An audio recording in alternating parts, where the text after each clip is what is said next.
about having a work requirement, how we codifying that, that's an open question. We need to take a look at it. But anytime we take away people's ability to access health care or to access help that they need, I think it's a step in the wrong direction. So we'll be following that closely and working hard to make sure that people have that ability to access good care and the resources they need in order to thrive as citizens of Wisconsin. And that's what our campaign was all about. And so we will continue to make sure that we can fight for it and make sure that hopefully succeed in making that happen. But are you looking at any administrative ways to address that if it does become state law? Like anything specific that you're looking at right now? Well, we're waiting to see what sort of response is necessary. So we'll look at we'll look at all possibilities. If they don't make changes in that regard, would you be able to just? I think you could just withdraw the waiver. Would you seek to do that with the Trump administration? It's a possibility. We will discuss it. We have made no decisions on that yet. Bloomberg reported that the Foxconn Technology Group wants to cut about $2.9 billion in expenses and eliminate about 10% of non-technical staff. How do you feel about things a lot of things have been changing ever since the Foxconn deal was signed? Yes, and that in my position in the campaign still exists, and that is that we want to make sure that Foxconn meets up to the obligations. Our concern always has been that, first of all, it was a particularly good deal on behalf of the governor and the legislature. But that aside, we want them to be a good corporate citizen. And I read the same article you did, and it looks like they're retrenching within their own structure. How that impacts Wisconsin, I don't know yet. But right from the beginning, there's always been asterisks next to Foxconn, whether it's the size of the plant or the size of the piece of glass that they're making. And so I understand businesses have to make decisions, but it is concerning that even before we get rolling here in Wisconsin, that they seem to be cutting back in other places or possibly Wisconsin.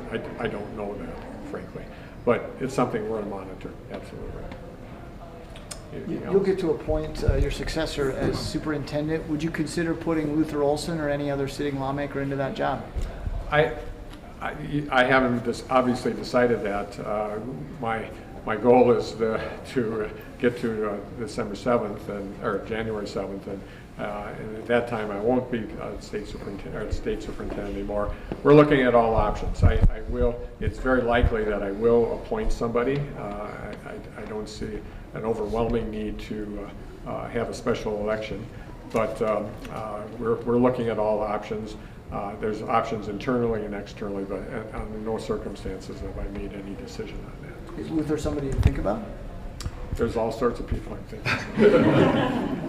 How will you spend your Thanksgiving? Thanksgiving, in the traditional Eber sense, for about the last 15 years, we go to the Memorial Union and pick up turkey and ham and other things that are already cooked, and we bring them home and have Thanksgiving. This time we're actually spending it with our daughter, but we're doing the same cooking arrangement. That is, the Memorial Union is doing the cooking.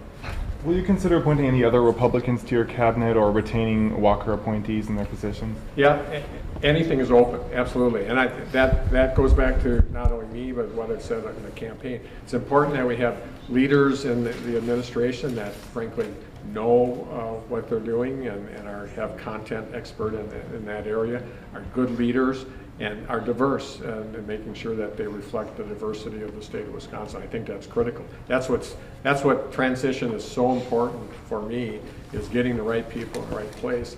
And whether they're Republicans, Democrats, or whatever, we have to have diversity. We have to have good, smart people. We have to have the best and the brightest. And it's hard to get somebody to come to state service, especially if there's extraordinary leaders. They're going to have to take a heck of a pay cut in order to make that happen. So we are reaching out to people. We're obviously getting all sorts of people expressing interest. People are interested in serving the people of Wisconsin. That makes me very happy and proud that we're getting lots of people. So diversity is important. Republican, Democrat doesn't make any difference. In fact, I'm guessing that at some point in time we'll have people that have never that have voted for both Republicans and Democrats, and frankly that doesn't matter to me. We have to have good people. We have to have good people that work cohesively, and I'm convinced that we're going to be able to do that. We have time for 2 more questions here. Republicans have made a concerted effort to keep Stephanie Klett on as tourism secretary. Sure. What do you think about that? She's one of many people we will consider. Obviously, she's done a good job, as have other Walker appointees. But I'm not in any position to make a decision. But certainly, Stephanie is one that did a good job in her position. Last question. Governor Walker talked about expanding vocational programs in state prisons. Is that something you would like to do, or how do you want to address those programs? Well, certainly, I'd like to do it. Unfortunately, that should have been done 8 years ago. And if we have people incarcerated, we have some obligations around them to make them ready to go back into the workforce and into the community. So yes, I support that, but criminal justice reform is a huge issue, and it's going to go above and beyond just making sure that the people presently incarcerated get that preparation. That should have been happening all along. So absolutely, I support it. I support that, but in addition, we will be looking going forward, and this will be a long-term goal, but making sure that we have other options for people that have had minor offenses and maybe not incarcerate them, maybe provide them the training they need before they go back into the workforce, become good family members. So we're going to be looking at it broadly going forward. But for the people that are presently incarcerated, yes, we should have been doing that in the past.